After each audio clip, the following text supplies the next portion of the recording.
Salut à toutes et à tous, c'est Revanigno, j'espère que vous allez bien. Bienvenue dans la suite de ces playlists sur le langage de programmation C++. Aujourd'hui, on boucle un petit peu avec la notion de R-value, L-value, de sémantique de déplacement, et on va voir une dernière petite chose en rapport avec ces dernières, c'est ce qu'on appelle les références universelles, Universal Reference en anglais. Qu'est-ce que c'est qu'une Universal Reference? Eh bien, comme d'habitude, prenons un exemple tout de suite d'application et expliquons par l'exemple ce qu'est cette notion de référence universelle. Alors, ce qu'on va faire, c'est qu'on va faire la même chose un petit peu que dans la vidéo précédente, c'est-à-dire qu'on va faire deux surcharges de fonctions, sauf que ces deux surcharges de fonctions-là vont juste cette fois-ci afficher un message à l'écran. Donc on va déclarer une première fonction qui va renvoyer void, on veut juste qu'elle affiche un message, je le rappelle. On va l'appeler ici process_value. Et vous allez comprendre pourquoi je fais ça. Ce qu'on va faire ici, c'est qu'on va passer une référence constante, une L-value référence constante, et on va simplement faire std_cout, je suis une L-value référence. std_endl. Ici, on va faire la même chose, on va surcharger notre fonction process_value, mais cette fois, on va lui passer une R-value référence. Et on va afficher, je suis une R-value référence. On va faire une troisième fonction, et cette troisième fonction, ça va être une fonction template. Donc, template, type name t, comme ceci. Cette fonction, elle va être de type void également, et on va l'appeler choose_type. Dans les arguments de notre fonction, on va faire un petit truc qu'on n'a jamais fait. On va passer un argument template, donc un argument de type template, donc un argument de type t, qu'on a passé ici dans le template, mais on va le passer sous forme de R-value référence. On va l'appeler par exemple arg, pour argument. Ici, ce qu'on va faire dans la fonction choose_type, c'est qu'on va rappeler la fonction process_value, et au lieu de passer directement arg dans notre fonction, ce qu'on va faire, c'est qu'on va faire std forward t, et on va passer argument là-dedans. En fait, cette fonction, et là où je veux en venir dans cette vidéo, c'est que cette fonction std forward, elle demande explicitement au compilateur de conserver le type de valeur qui est passé. C'est-à-dire, si on passe une R-value référence, il va garder une R-value référence. Si on passe une L-value, il va garder la L-value. Si on passe une L-value référence, il va garder la L-value référence, etc., etc. Et ici, du coup, ce qu'on va faire dans notre programme, c'est que on va appeler deux fois la fonction choose_type. On va passer une variable qu'on va appeler a, donc bien évidemment, on va la déclarer et l'initialiser ici. Par exemple, la valeur de 10. Bon, on s'en fiche de toute façon, puisqu'on ne fait pas de traitement sur la valeur.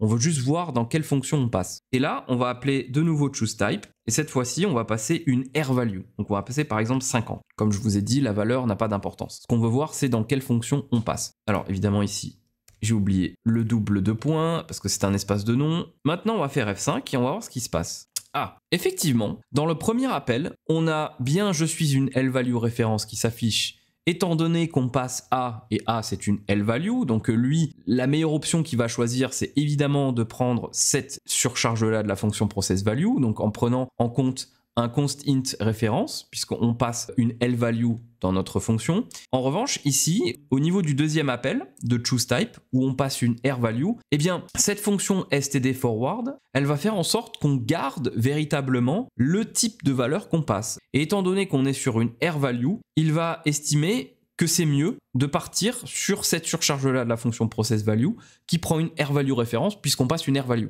Donc il va choisir le type d'argument le plus approprié en fonction de la valeur qu'on passe dans notre fonction. Pourquoi est-ce qu'ici on se sert de la fonction std forward? Eh bien, si je passe uniquement arg dans ma fonction, regardez ce qui se passe, je relance, on a le cas de figure où au niveau des deux appels de notre fonction, c'est celle qui prend un const integer référence comme argument. Pourquoi? Eh bien parce que en interne, au niveau des classes template, et je vais vous expliquer pourquoi on est dans le cadre d'une classe template, bien évidemment, on va avoir des optimisations qui vont être faites au niveau du choix des types d'arguments qu'on va passer. Et là, dans ce cas de figure, il a décidé d'appeler cette fonction-là, donc qui prend un const integer référence. Vous vous demandez maintenant peut-être ce que c'est que ça, cet argument template suivi de double esperluette. Peut-être que vous vous dites c'est une R-value référence de type template, c'est-à-dire de type générique. Eh bien non. En fait, ce type de valeur, on appelle ça une référence universelle. Les références universelles, en fait, c'est un moyen de faire en sorte que lorsqu'on est dans le cas d'une fonction template ou d'une classe template, attention, uniquement dans le cas des templates, c'est une notion qui permet en fait au compilateur d'avoir une liberté de choix sur le type d'argument qu'il va prendre, soit une R-value, soit une L-value. Et le compilateur va choisir, en fonction de la valeur qu'on passe dans les arguments de notre fonction, soit une L-value, soit une R-value référence. Ceci n'est pas du tout la même chose que ça. Ça, ce n'est pas du tout la même chose. Vous voyez d'ailleurs que si c'était la même chose, finalement, ça serait totalement transparent pour le compilateur. Là, ce n'est pas le cas, puisque immédiatement, il nous renvoie une erreur qui dit qu'il n'existe aucune instance de modèle de fonction choose-type qui correspond au type d'argument qu'on passe. Donc là, on voit bien qu'effectivement, il y a un problème. Donc ceci n'est pas du tout la même chose que ça. Pourquoi pas simplement passer t comme un argument générique, me direz-vous? Eh bien, la réponse est simple. La réponse, c'est que lorsqu'on passe une valeur dans une fonction template avec un argument de type générique, eh bien, la notion de type de valeur est perdue. C'est-à-dire que qu'on passe un integer sous forme de R-value ou qu'on passe un integer sous forme de L-value, le template, lui, lorsqu'il va être instancié, il va voir que c'est un int et il va dire que c'est un int. Ça sera simplement un integer. Il n'y aura pas de notion de R-value référence ou de L-value. Donc voilà pourquoi il est utile d'utiliser ce qu'on appelle les universal references lorsqu'on va faire ce genre de choses et appeler en quelque sorte une surcharge d'une fonction template ou plutôt une autre lorsqu'on passe un autre type de valeur.